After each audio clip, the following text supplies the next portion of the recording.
So I want to thank Secretary Buttigieg, who has been in this community several times, been on these campuses, both these campuses, several times. I don't know, President told him he hadn't been to Orangeburg Capital Tech yet. But he's coming, Mr. President. I promise that. When we come to do the dedication, then I want to thank him for his visionary leadership.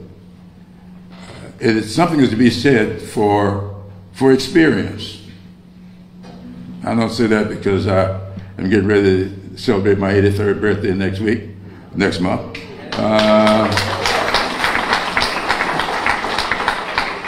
But as mayor of South Bend, Indiana, he has first-hand knowledge of what being a mayor is all about.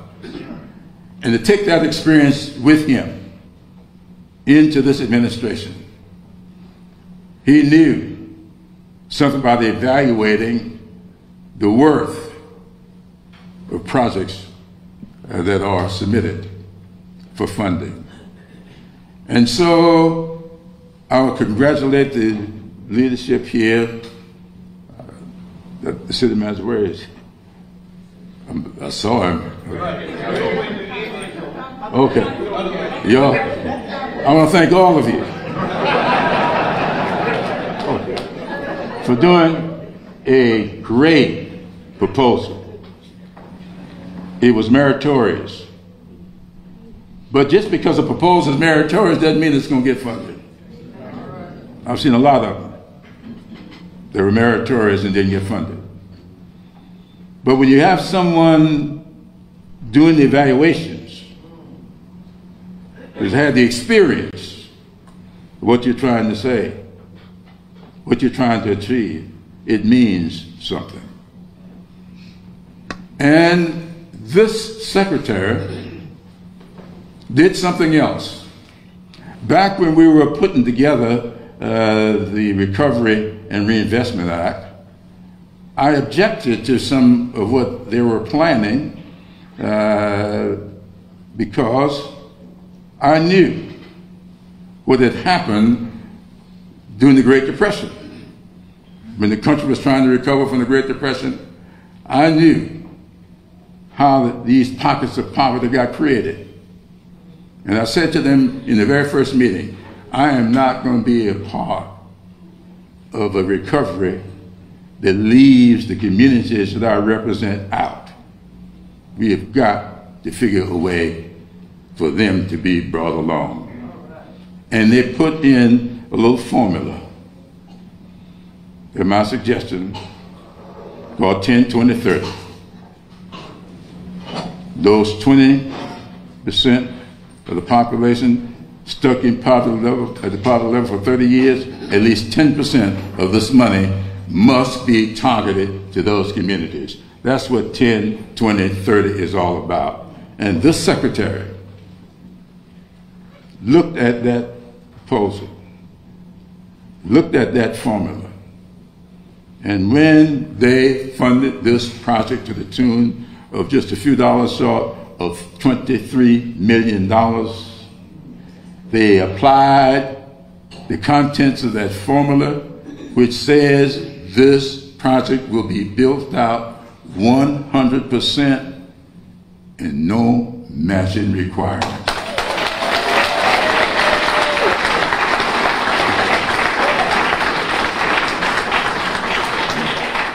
You're getting it all. I must admit that when I first saw the budget and they showed me these plans and told me what it's going to cost, I told them, I'll see what I can do. Mr. Secretary, thank you for making me look like I know what I'm doing. Mr. Secretary.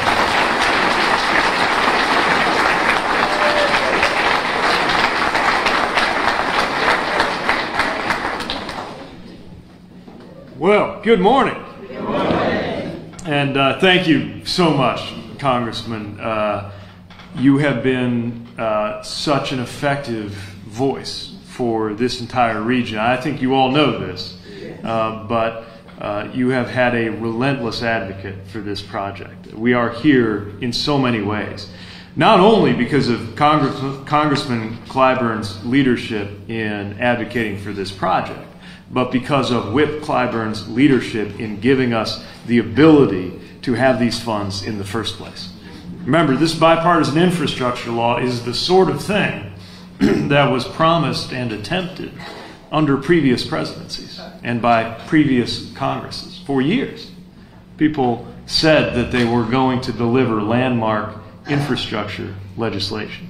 And I think that's part of why when President Biden said it was going to be a priority, a lot of people said, oh, okay, we'll see.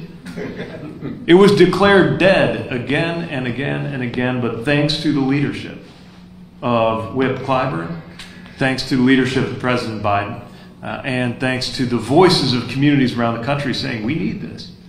We got that legislation through, and we are so much better off for it. So thank you for your leadership in more ways than one.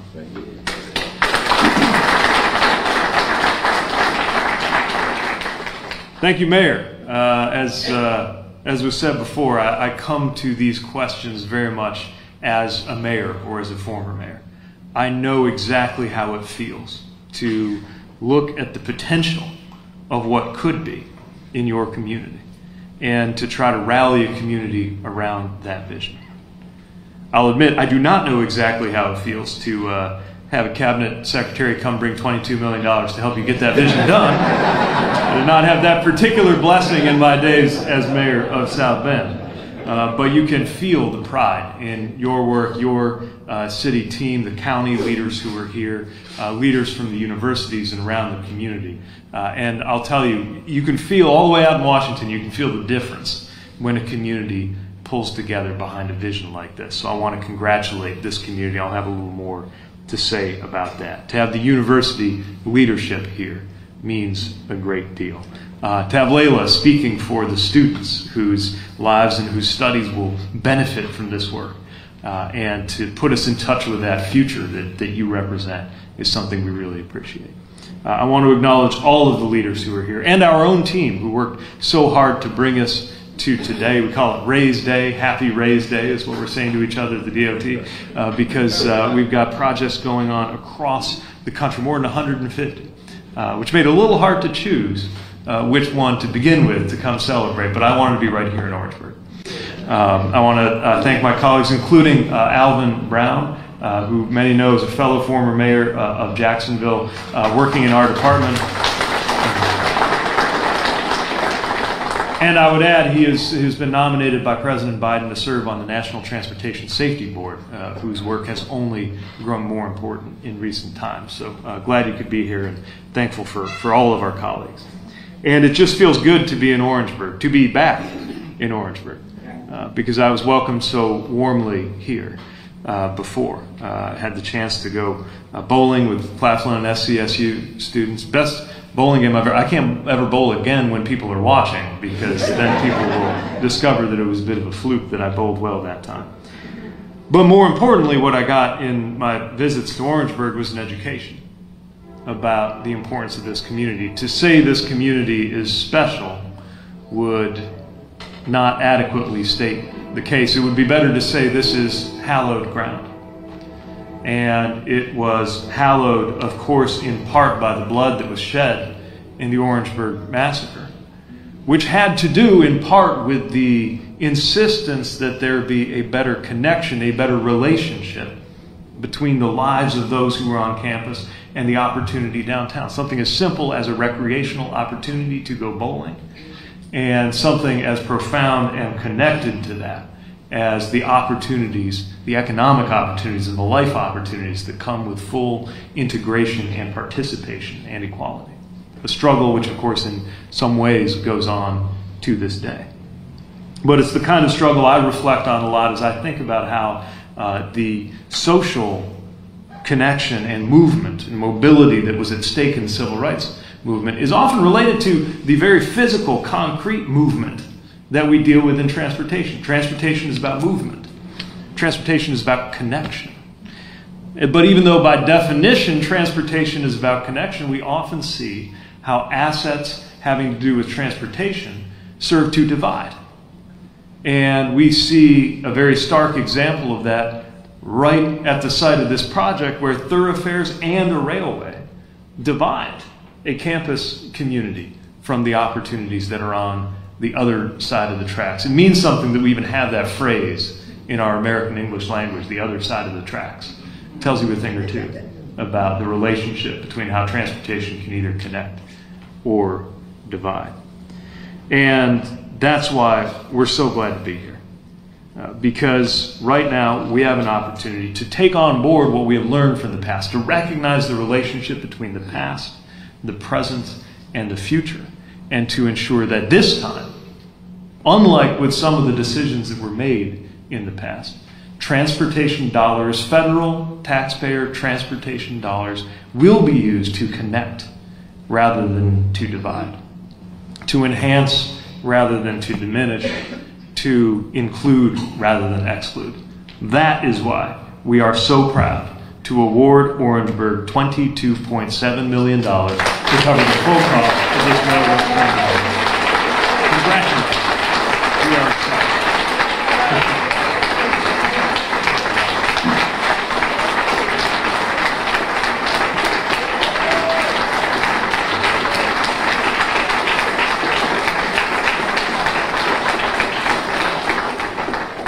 This is a great credit to the community, and we know these dollars are going to go to good use.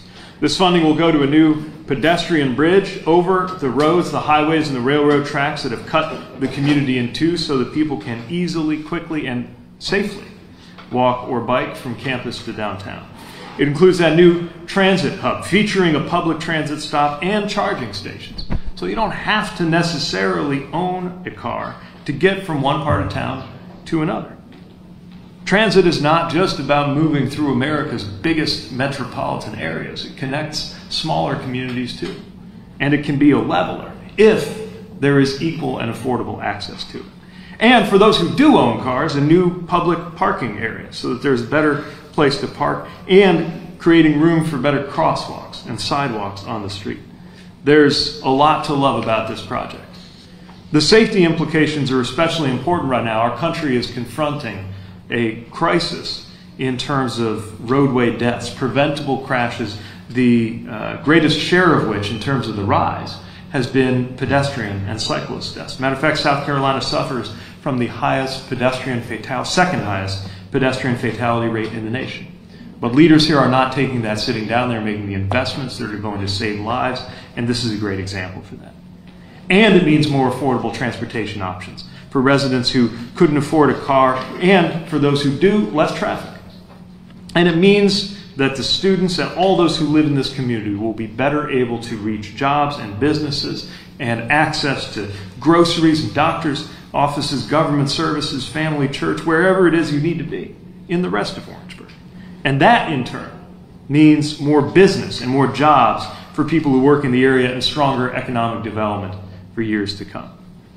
As we speak, President Biden is preparing to give a major economic address in Chicago, laying out an economic vision we like to call Bidenomics. And while it's being presented in the commentary as something new, it's something that every mayor understands. It's the simple proposition that good public sector investments make good private sector investments possible.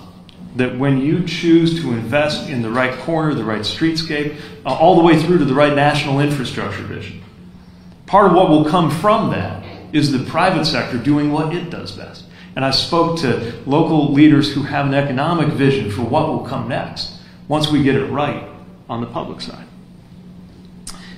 Now, as excited as we are about this grant, the even better news is that there are 162 grants just today that we're announcing through this program, RAISE, formerly known as BUILD, formerly known as TIGER. And they are going to support projects in every state in the nation We are replacing 9 outdated bridges in rural Iowa, strengthening the supply chains there. We're building new sidewalks, storm drains, and shared use paths in Bryant, Arkansas, helping to save lives there. We're investing in a project in Kentucky that, in addition to creating a great transportation and trail asset, is going to help them ward off floods that have been devastating in a community there. In Philadelphia, we're adding crosswalks and pavement and traffic signals around half a dozen schools so that children can more safely get to school and get home, just to name a few. Some of them are in big cities, some of them are in rural areas. And as was mentioned earlier in that 10, 20, 30 vision, it has been very important to us to make sure that these dollars reach communities where they're going to make the biggest difference, including historically underserved and overburdened communities. 70% of the grant funding in this cycle is going to underserved communities and areas of persistent poverty, because we know how important it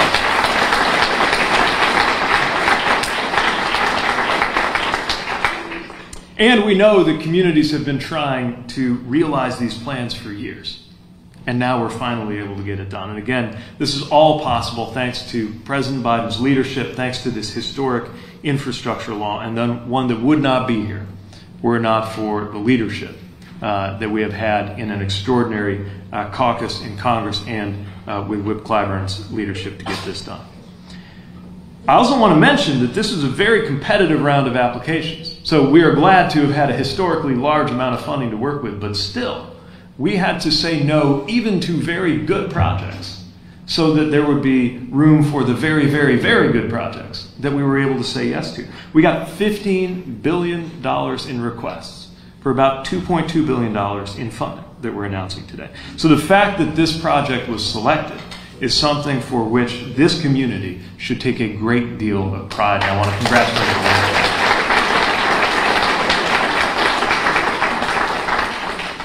And there's going to be more good news where this came from. Since this this bipartisan infrastructure law was signed, we have funded over 30,000 projects nationwide. Just this week, 130 projects in over 40 states, including here in South Carolina, to deliver American-made low-emission and no-emission buses made by American workers, and investing in the workforce training to help workers get ready to support those next-generation fleets. Friday, we opened applications for a combined grant program that's going to support everything from small rural bridges to some of the biggest, most complex projects in the nation. And very soon, we will be opening up applications for the second round of a program we call Reconnecting Communities, which is the first ever federal program dedicated to projects like this one that will connect people to jobs, resources, and opportunity where they may have been divided by the infrastructure decisions of the past. And we're just getting started. We are acting to reverse decades of underinvestment and exclusion in America's transportation systems. And that isn't easy, but we are moving forward by reckoning with the past and preparing for a better future.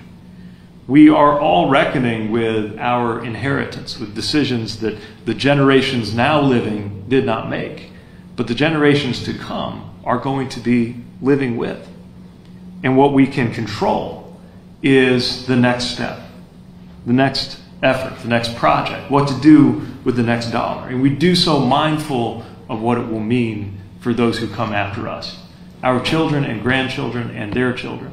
The youngest people visiting this event right now, of whom I've been able to see a couple in the photo line, will be using the infrastructure that we're preparing to create today for the rest of their lives.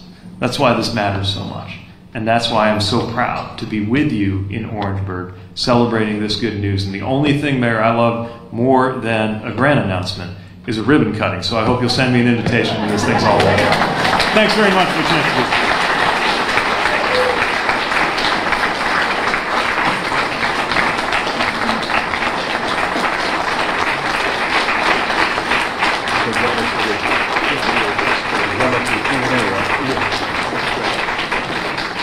I think we have a little bit of time for media questions, so reporters can look to my colleague Ben, who will quarterback that process. We'll just start from the left and just work our way over here.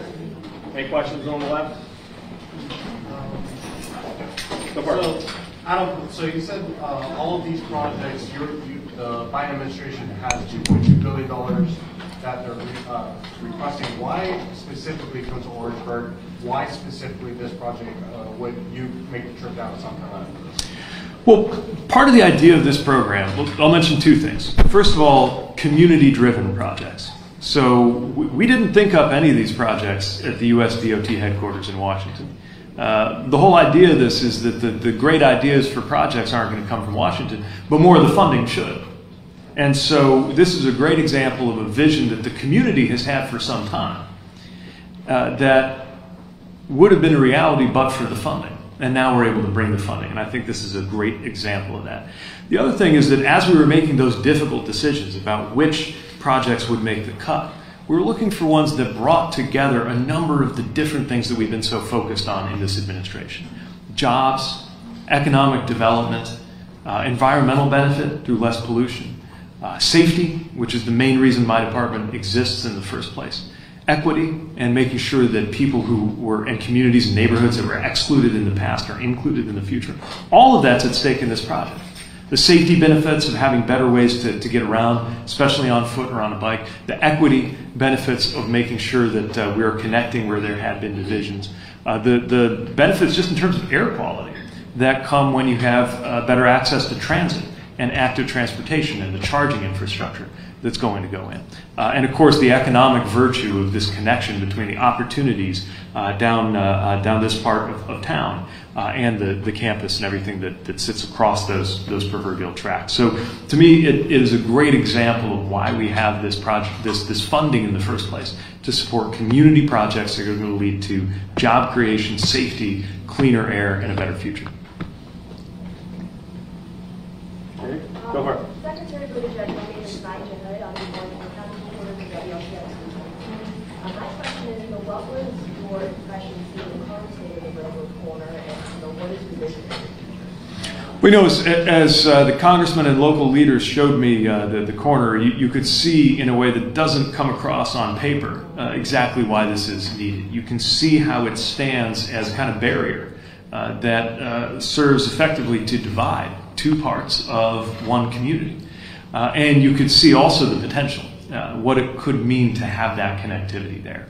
You know, we do our best to understand these projects based on the applications that come in, but there's really no substitute for being able to see it for yourself. Secretary Buttigieg, what are your thoughts on House Republicans who are applauding projects that are funded with federal dollars from this bipartisan infrastructure law, but they voted against it originally? Well,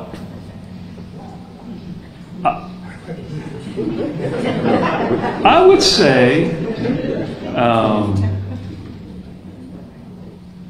welcome aboard. Look, this is good policy. It's true that not every member of Congress was there with us when we were working to get this done. And it turns out that is no barrier to them being glad to see that funding come to their districts. I think because this was good policy all along. And look, partisan politics get in the way sometimes. Although we're proud of the fact that this is a bipartisan bill, that a number of Republicans were willing to come across and work with Democrats and work with the president to get this done. Look, a good project is a good project, and we're not going to hold it against the constituents of any member who was short-sighted enough to vote no on the infrastructure or the broadband or the clean water pipes that they are now so quick to join us in celebrating.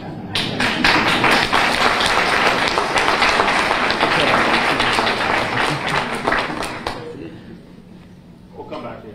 Go for it. Yes, Secretary Buttigieg, a couple years ago you campaigned in Allendale County. What are things that can be done to some of these underserved counties in South Carolina to bring about more equity?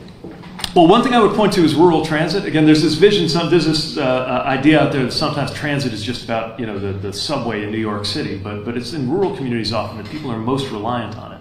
And so part of what we were able to do in the low-no bus program I was talking about, partnering with state partners, is to support, I think, over 24 rural transit agencies, getting them more up-to-date equipment. That's one example. Another is just better roads and bridges. And very intentionally, this bill was crafted not only to help redo some of the biggest, most famous bridges needing work around the country, but those smaller off-system bridges that have been hard for counties and states to maintain. We've got to make sure that we reach everybody with this funding, and we've been very intentional about that. It's actually a 50-50 split between urban and rural in the RAISE grants that are going out this year, and we're going to continue to be very mindful of that going forward. May I address that just a moment? On yesterday, Secretary Granholm was here. We were in Columbia together, and at the time we were talking about the EV charging stations that we could be building away from the interstate highways, and I think 3 big battery plants that are here. One I know is in Collins County, and I think Allendale is getting one of those, right? So that connects Allendale and Colleton County to this project, because you're going to have charging stations here at this facility. The interconnectedness of all of this, I think, is very, very important. Now, at the same time that we were together, they were announcing $551 million for broadband in South Carolina.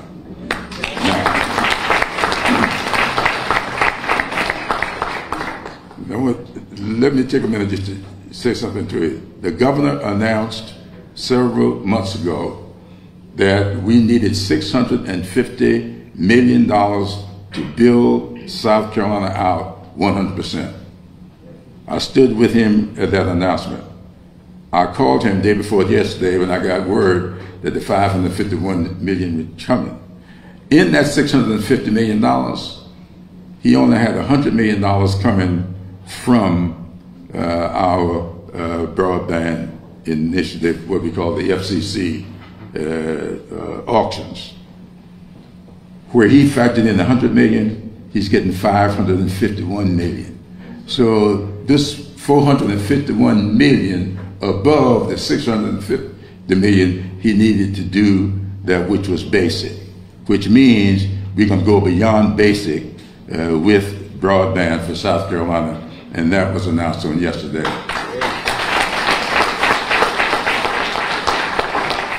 On Monday, we announced in Charleston $25 million for the transit hub that they're building in Charleston. In fact, the last time, I think it was the last time, he may have been sneaking in and I not know it.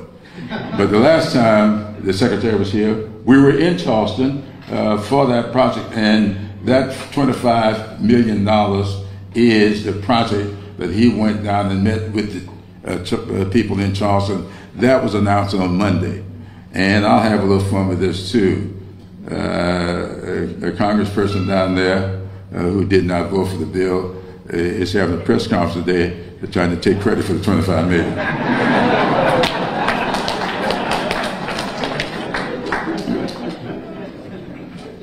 Secretary Good Judge, and whoever wants to answer this question, Gene Selesky, Times and Democrat newspaper here in Orangeburg.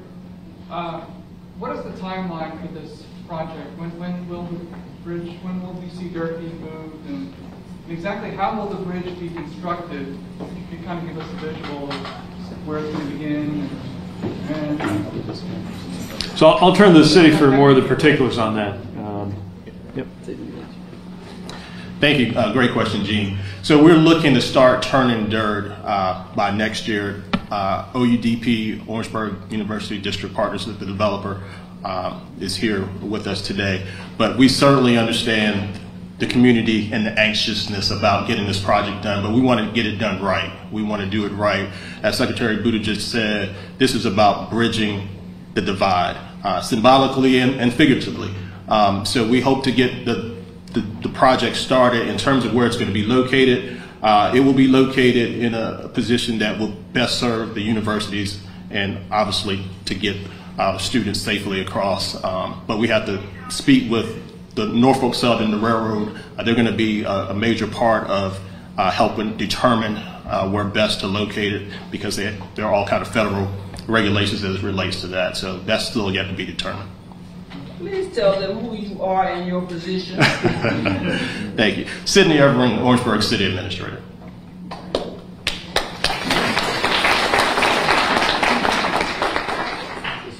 Secretary Buttigieg, a little off topic, but there's a bunch of flights that are being canceled right now across the East Coast due to severe weather. AAA says they're expecting a record day of travel. Do you have any comments to say about that? Yeah, we got hit with some pretty tough weather. It's affected a lot of flights. I reached my hotel room at about 2:30 in the morning last night after my flight got canceled and the next one got delayed. A lot of Americans are going through the same thing.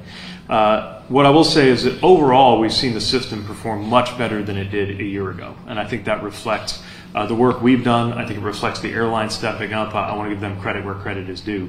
But clearly there's a long way to go. Now, you can't control the weather. We've had very tough weather the last few days. That's definitely being felt through the system. But what's different this year compared to a year ago is that there is more cushion. We're seeing more of the staffing that there needs to be. And importantly, passengers have more rights because we've been able to get these customer service agreements that are enforceable from the airlines, and we stepped up on the regulation side. So what that means is you can go, anybody planning a trip, and a lot of Americans are, can go to flightrights.gov and get more information about what you are owed in the event that you get stuck and the airline's responsible. What you can expect in terms of hotels, meals, vouchers, that kind of thing. And we're always going to have passengers back. So if you do run into an issue, the airline's not doing what they're supposed to, you can let us know, and we're going to follow up. So again, we know that nobody can control the weather, but anything under our control at the FAA, we're going to be working on, and anything under the airline's control, they need to step up and take responsibility. We have time for one more if anyone's got a question. All right. Thank you again for such a warm welcome, and congratulations to the community of Orangeburg. Great.